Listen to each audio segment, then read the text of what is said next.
Hi, Nikhil. Hello, hey Arvind.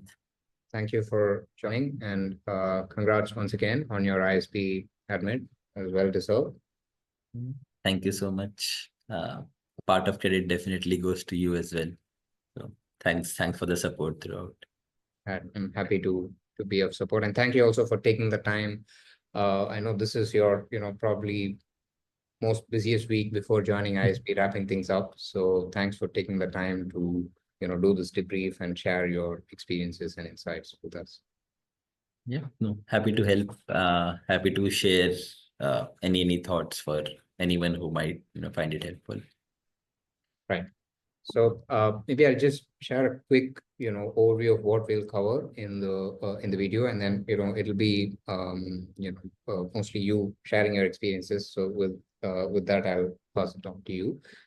So broadly, what we'll start with is sort of an overview of your profile, your experiences so far, and what prompted you or what motivated you to do an MBA.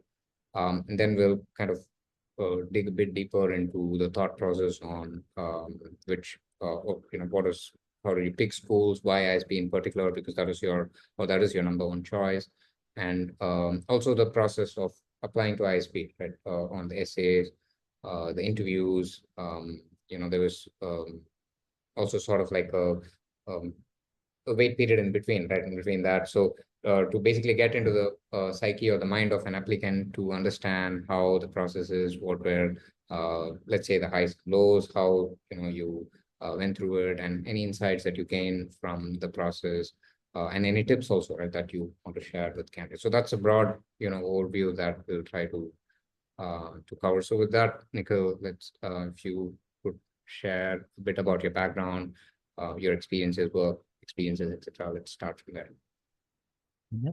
So I'm a chemical engineer from MIT Manipal, and post that I did a close to 6 months work with a startup which was also a creative agency, and decided to move into consulting. Post that got an opportunity at ZS, and I have been with ZS since February of 2021, and now I'm finally like bidding adieu to ZS and taking up the MBA journey. Right. At ZS, I got opportunity to work with a pharmaceutical client for close to a year, and post that I was more into the consumer side of things, uh, food and beverage. That's something that is not very big at ZS, but I got an opportunity to work in that. So yeah, that basically ignited the MBA aspiration I had back in the engineering days, and pushed me to pursue MBA right now. Right.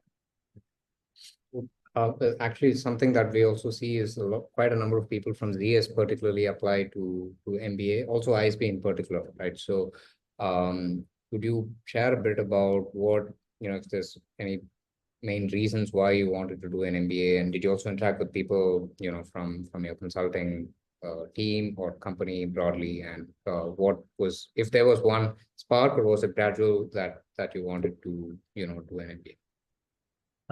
So I had the MBA aspiration from quite some time, right? But didn't really have an action plan, to be honest. And while working at ZS, I got an opportunity to work a lot on the marketing strategy, brand strategy, marketing, growth marketing kind of projects. That exposed me, of course, to one aspect of consulting, right? And that's just one small aspect of consulting. I did not want to restrict myself only to that, although I was enjoying the work I was doing here. Uh, it was close to heart as well, and I enjoyed every bit of it. But just to take it a notch higher, I had to, I thought MBA would be a good opportunity where I've never had formal business education, right? My bachelor's was in technology, engineering, and to get that exposure and that knowledge is what pushed me to take up MBA at this point. Yeah, probably a lot of folks from ZS, each might have a different reason, but I think this could be one of the things, right? Because ZS specializes and kind of has an expertise in marketing related consulting cases. So that was the trigger for me at least. But yeah. Right. Right. Yeah, absolutely. Absolutely. And ISB in particular, right? Because I remember even from the first conversation we had, that was your, let's say, target or priority number one school, right? So what were the reasons behind it, or what was sort of motivating you towards ISB? Uh, I see myself in India in the longer run, right? I like staying in India. I like most of the things about it.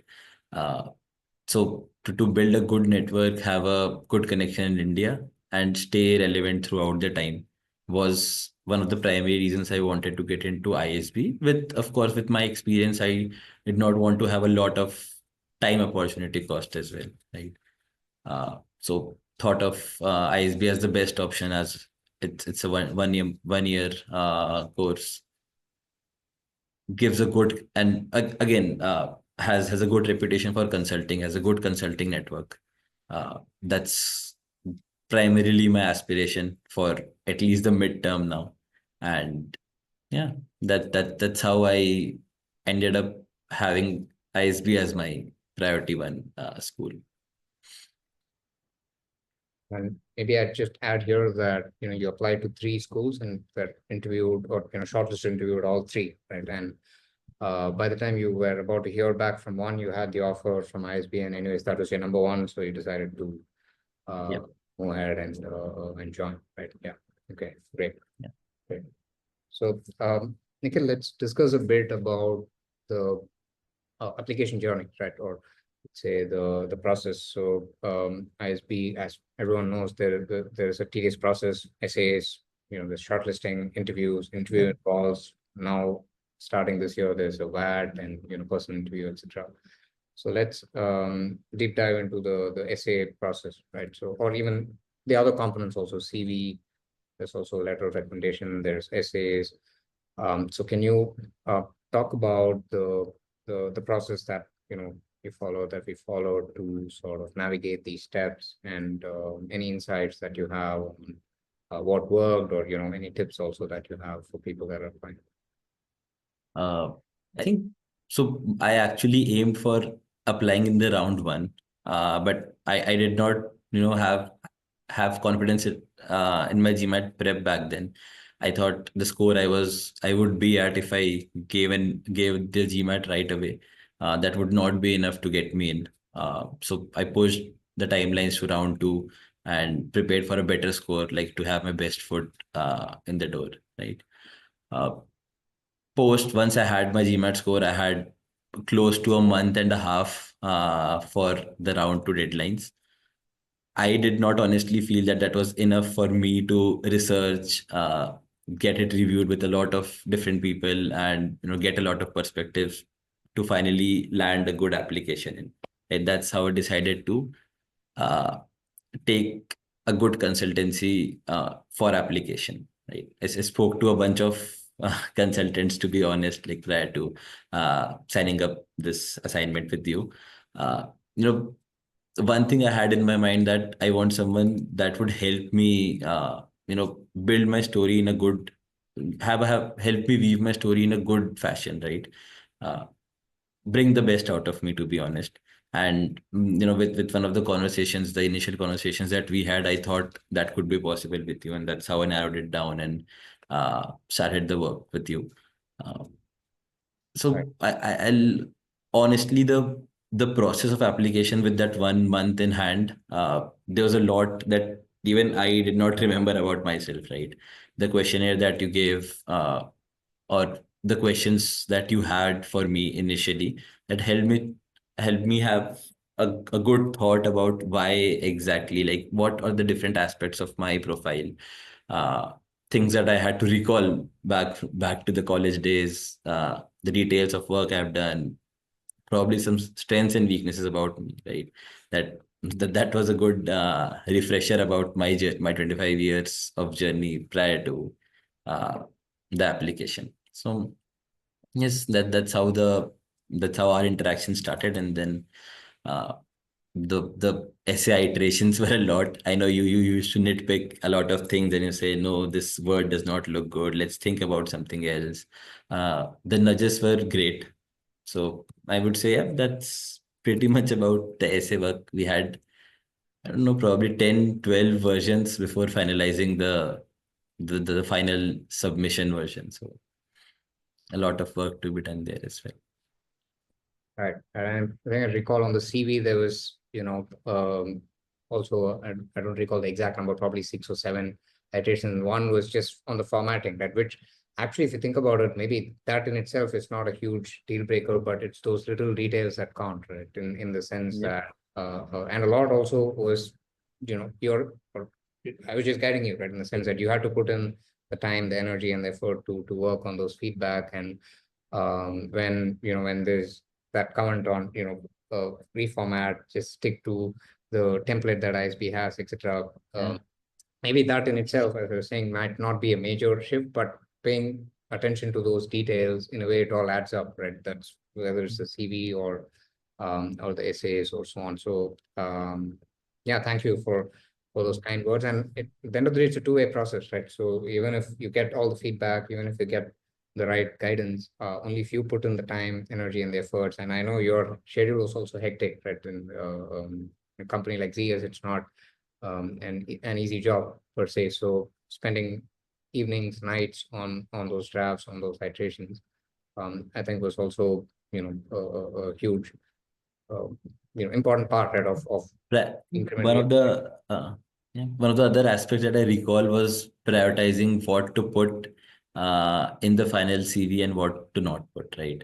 Right. There's a lot of content that could have been like that could make the CV 3-pager, right? But we wanted to stick to a nice, crisp, more impactful CV, and a lot of details that, if the promotion at ZS, should that be two sections or one section? If one section, then what is the detail that we need to put in?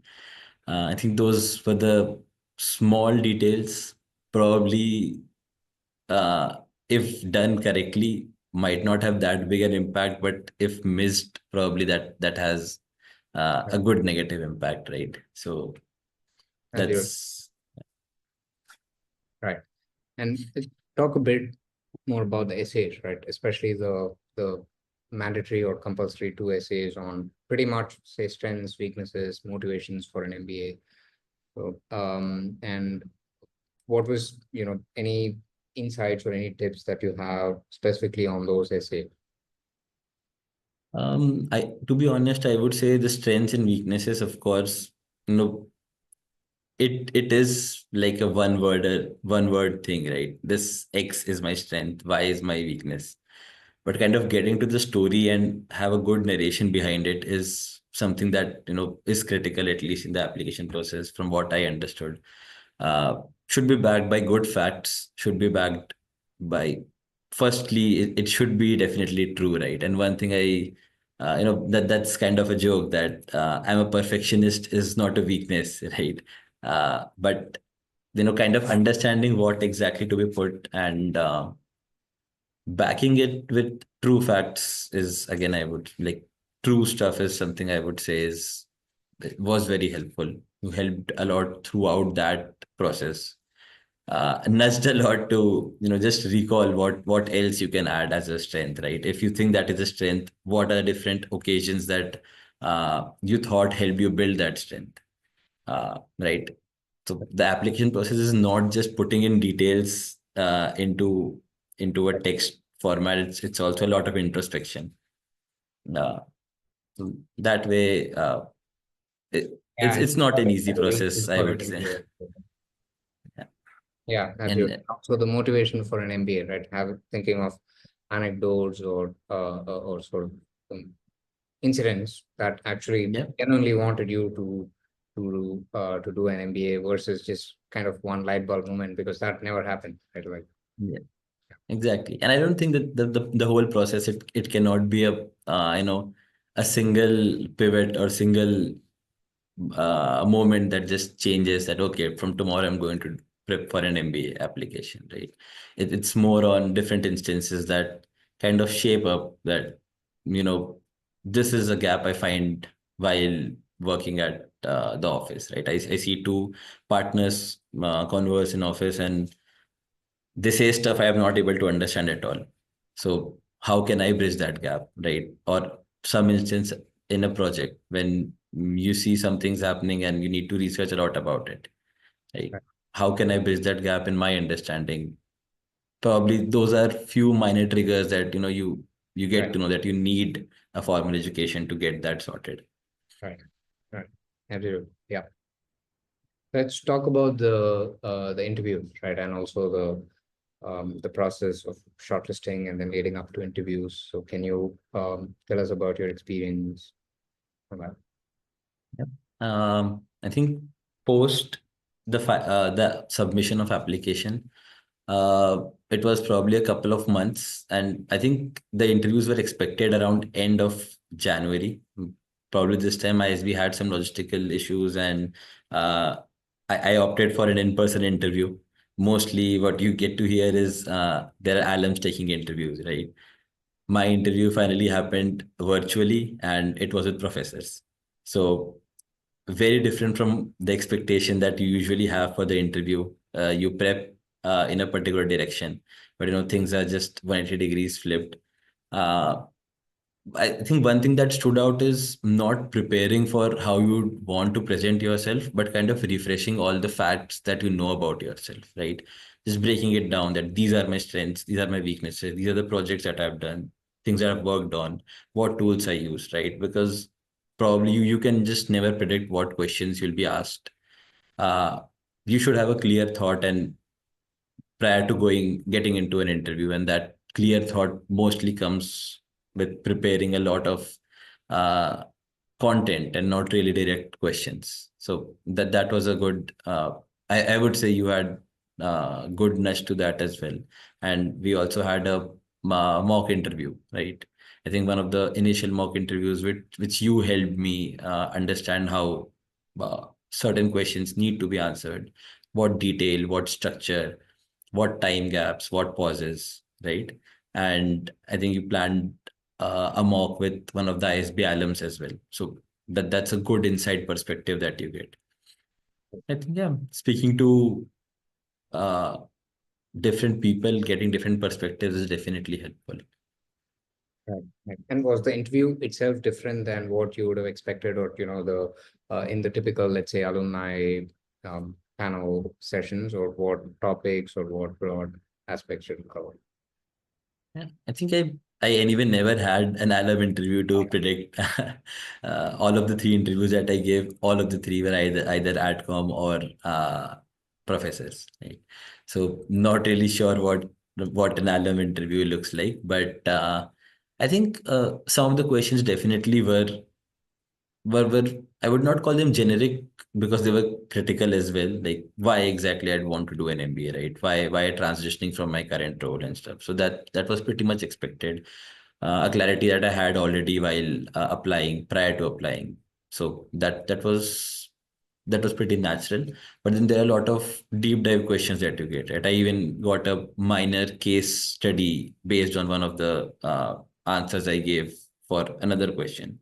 So a follow-up question was, let's say you were in X situation uh, and ABC is the problem. How would you tackle it? It was a very vague question, not really a quantified guesstimate, but Right. something of that sort, which was kind of a minor case study. So yeah, that's something I did not expect a lot. Again, you cannot prepare a lot for that as well, right? Right. But yeah, that was one surprise I had in my interview. But apart from that, it was more of a conversational interview. I think most of the interviews that I gave were conversational. So But yeah, let's talk a bit about the VAT, right, or the written essay that happens mhm. pre interview. So any insights or any takeaways on that? I think from what preparation I had, what I spoke to different applicants was more on these are situational questions that we get in the VAT. Even I think you also provided a couple of sample questions that we can use to prepare for VAT. those are again situational questions. You have enough time to answer those. The best part or the worst part about it is we're just too used to having the blue and red underlines while writing text in Word or even mails, right? You don't have any of those in VAT. You just have to trust your grammar skills, trust your vocabulary, and do that. So I think again, I'm not sure of what weightage it has, but uh, I think it is something that you cannot prepare a lot for. I just have a good idea on what kind of situation you're getting into while giving VAT, and I think that should be good enough. Right, right. And I think, I mean, this is my guess, is it also helps the school see the on-the-spot writing skills, right, of the applicant, because I say you have time and in a way, the luxury of time to prepare and iterate, etc. But if you're on the spot, if you're given, what, 20 minutes or so, it really helps assess how your writing is, Yeah. right, within that duration, right? Okay, yeah, good. So let's, wrap this up. Nikhil, what are your, if you were to share, say, the top 3 tips for applicants, especially people looking at ISB, which there are many, what would those be?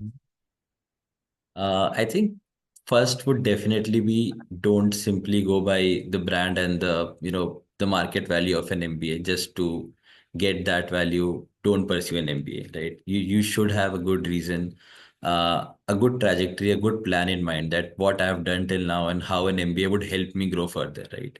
Let's say if it is just about the financial growth, there are n number of ways to get financial growth. If it's just about knowledge or information, right? We are in the generative AI age. Anything you put on Chat GPT or any of the AI agents, you'll get a lot of information, probably more than the text information that you'll get at a school. But what exactly is something that you're looking for out of an MBA? That's very critical, I would say. Uh, and not just going by the trend or going by uh, any kind of societal aspects, right? That is, I would say, the number one thing to consider prior to applying to any college. Now, extrapolation of that is also why a specific college, right? This was just for general MBA, but why a specific college? Of course, some college is ranked higher than another college, right? But what exactly you want to get, where exactly you want to get to after that college? You want to do an MBA? Do you want to see yourself working long term in the US? Probably go for a US college and not ISB, right? But let's say for me, it was I wanted to stay in and around India, and that's how I shortlisted, and ISB was my primary target. So I think post MBA goals, real understanding that initially is the number one tip. Second tip I would say is don't read any other essay prior to writing your own essay. Uh, I don't know. You just keep on looking for. Probably you'll just look for what could be a good point in someone else's story, which might not be a part of your story, right? Trust your story and be true throughout, right? Because you never know what can backfire, and a small lie or a small fake aspect could just break your whole process and all the efforts that you put in, right? So it's always better to be true throughout the process, uh, in all aspects, and just yeah, I think that would be my 2 key points. uh, Stay consistent, because it requires a lot of iterations. You'll not get to the perfect essay in one go, probably. Uh, Irrespective, you start 1 year earlier, I'm pretty sure anyone who's starting an essay will be uh, editing it till the last moment, right? So yeah, I would say persistence is something that would help you get a good application and a good foot in the door. Right. Yeah.